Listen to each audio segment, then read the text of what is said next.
Never gonna give you up, never gonna let you down, never gonna turn around and hurt you. Hey, what's good, people, man? Platinum Bearded Dread, Tales from the bench them. Question, man. Can one ever really be truly committed and faithful to one person? Can one really ever be truly committed and faithful to one person? You know, it said, till death do us part. How realistic is that? I was having a conversation with a friend, and I was telling her that her parents are really a good example of love that lives on and lasts, because they were quite old, and I was really impressed, man. And she said, "Oh, please," she said, "It's only because my mum puts up with the bullshit." Excuse the French, excuse the language. So it got me thinking, man. Where did that whole notion of, the fairy tale love of being together for the rest of your days and no unfaithfulness in a relationship come from?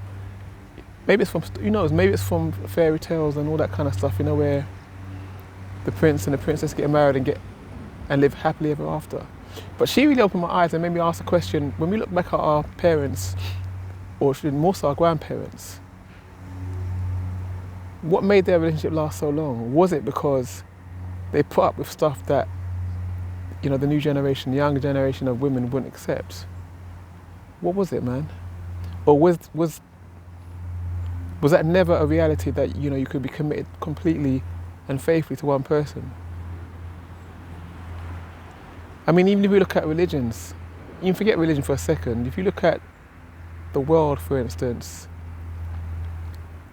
the majority of cultures, on some level, practice polygamy, i.e. more than one wife, right? And we know that Islam permits that with strict laws, if you like. But it still has that opening there. And for those that are Christians and say, well, Christianity doesn't permit that, think about it for a second. If you look at America, just take America on its own, that's a quote-unquote Christian nation. But unfaithfulness is rife in most of the relationships. So whether it's quote-unquote legally permitted in a religion, or whether it's taking place behind closed doors, there's really not much difference. I mean, look at the celebrity world, man. It's rife with magazines and articles of so-and-so caught so-and-so in an affair and such. So what is this, man? I mean, are we saying that human beings are not designed that way, to be committed to one person?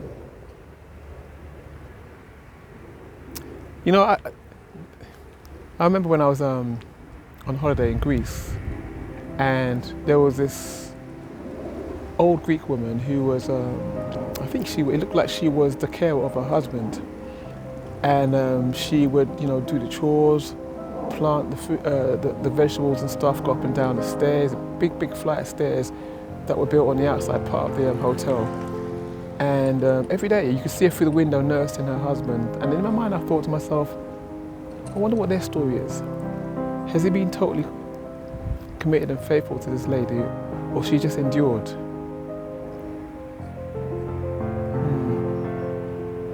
I mean, I don't even know how realistic all of that is, but somewhere along the line, there's got to be an answer to why it just seems so prevalent.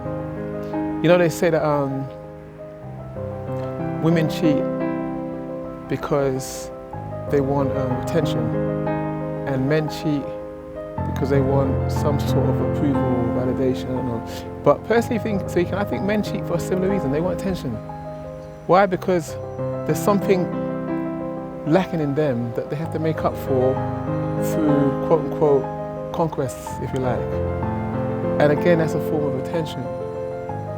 But how do we come to some sort of reconciliation or an understanding of all of this? Well, the first thing is we have to remember that everyone's different.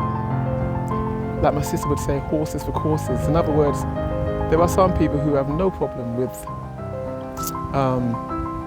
their partner doing their thing, quote unquote, and them doing their thing.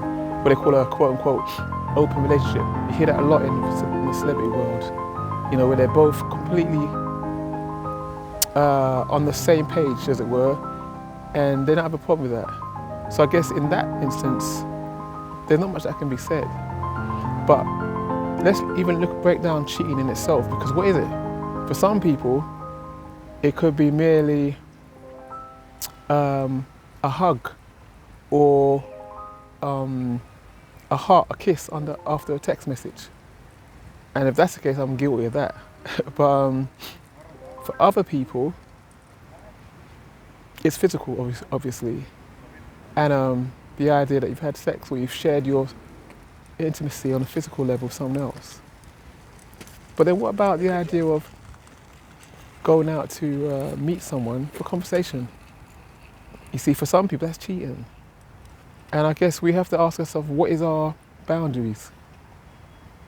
Like I said earlier, if you have no problem with your partner going to the full range of what cheating might be, then that's fine. But if you know for yourself that going out for a coffee or for a drink, for you regard that as cheating, then there's two things that have to take place here. First of all, you have to ask yourself, where does that insecurity stem from? Is this based on your principle, or is it based on an insecurity? Because you may have a partner who has female friends or male friends, but there's nowhere in high heavens that thought ever comes into their mind. That's just the way they are. Me, I grew up in a family of 6, and 3 boys, 3 girls, and I was close in age to the girls, so I tended to spend more time with the girls, which made me have a certain relationship with women because I heard a lot, and maybe an understanding, if you like. And that would play havoc in my relationships because many women found that, I don't know, threatening. I don't know what the word would be, and all I was doing was enjoying conversation because I like deep conversation. I always found that women, for the most part, offered me more of that than males did. But yeah, so you have to ask yourself the question, is that where it stems from, insecurity? Because then it's not so much about them, it's about you, or me, if that's the case. If it stems from principle, then that's understandable. It's like, for instance, when 2 people go into a religion, be it Islam, Christianity, you more or less know what the boundaries are. Even in Islam, with polygamy, a wife has to agree to a man taking another wife. You see, so there's boundaries that are set that you both know that you're going into. So there is no shock factor if anything happens later.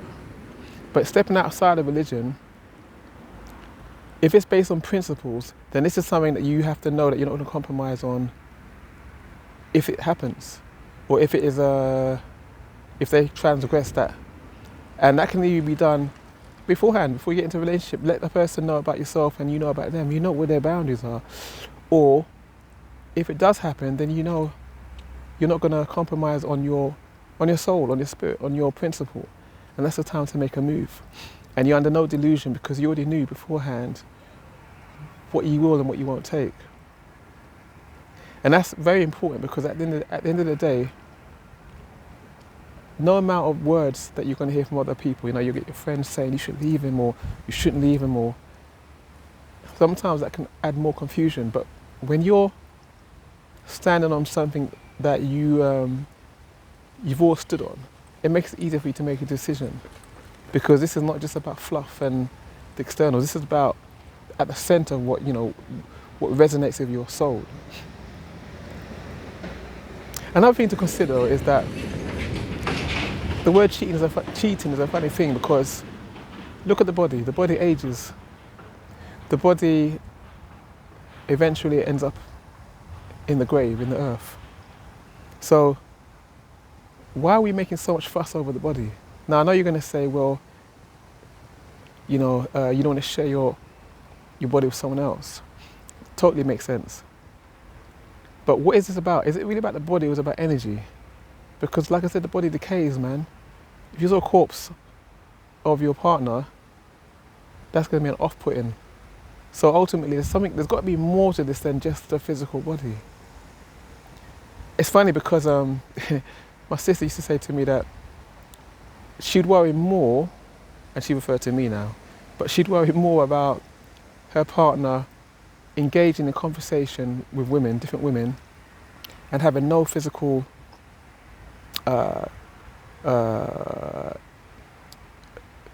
you know what I'm talking about, no physical involvement, than a person who sleeps around. And the reason why she said that is because a person who sleeps around is purely physical, and you know, it's done and then deed is done and they move on. But a person who actually engages in conversation and deeper conversation, there's more potential for something to develop. And that's quite an interesting way of looking at it. And maybe that goes back to what I've just said, which is that it's really not about the body, this is about energy. And it leads up to perhaps the most important factor in how you maneuver your way around if a person is unfaithful, and that is how much you know yourself, how much you value yourself, your self-worth. Because ultimately, when a person cheats on you, it's not reflective of you. You haven't done nothing wrong. It's reflective of them, their weakness, their challenges, the journey that they must take. But what is important for us is that we have a sense of who we are, and we continue that journey into who we are. You know, the ancient adage, know thyself, I've got that tattooed on my arm. It's so, so important, because ultimately, that's the answer to everything. It's the answer to God, it's the answer to you, it's the answer to everything. So that when a person external to you, quote unquote, lets you down, and you feel like your life is going to fall apart, there's a much deeper, much stronger part of you that won't be rocked, that won't totally crumble, and that will give you the answers that you need. And while they have to answer for all the madness that they brought on themselves, because karma, let's face it, is real, you go stronger, even if you have to go through a period of pain, but you will go stronger because there's a part of you that's guiding you, you know, that you haven't left. You haven't allowed all the externals to deafen that voice, if that makes sense. Because ultimately, no one can take nothing away from you. You know, you can be in a relationship where he's cheated on you with 100 women or 100 men or whatever, but they haven't taken anything away from you. They've taken a lot away from themselves, but nothing from you. And interesting enough, I was reading about, they call it I'm kind of paraphrasing, but it's like, you could call it sexual energy, in that when you sleep with someone else, I'll pretend it's quiet, there's a little girl there. Yeah. When you have sex with someone else, you're taking on their energy, you know, and what you don't realize is that on some level, you're taking on a lot more than just an hour of pleasure, or half an hour of pleasure, or in some cases 2 minutes of pleasure. You're taking on a lot more than that, and it doesn't. And what you brought into your life doesn't stop after the act. So once again, when you are faced with a situation where someone's been unfaithful to you, gather strength from the fact that they've just brought on a whole load of problems more that they can't see with the physical eye. But don't let it take you away from your center. Because the mere fact that you've not allowed yourself to stoop to that person's level shows strength, and will take you where you need to go to find peace and resolvement. Like I said, we can't take this body with us anyway. So focus on that which is deeper, greater, more powerful, and that will take you where you need to be. Trust me, man. But anyway, man, hope this weren't too metaphysical, but it's a big one, man. And it's something that is worth talking about, because I'm sure when you speak to most people have had that story, you know. Anyway, Platinum Bearded Dread, Tales upon the bench them. Once again, is it realistic that one can commit totally and faithfully just to one person. What's your thoughts, man? Don't forget, hit the like button, subscribe or something, and we'll do this again. Yeah, man.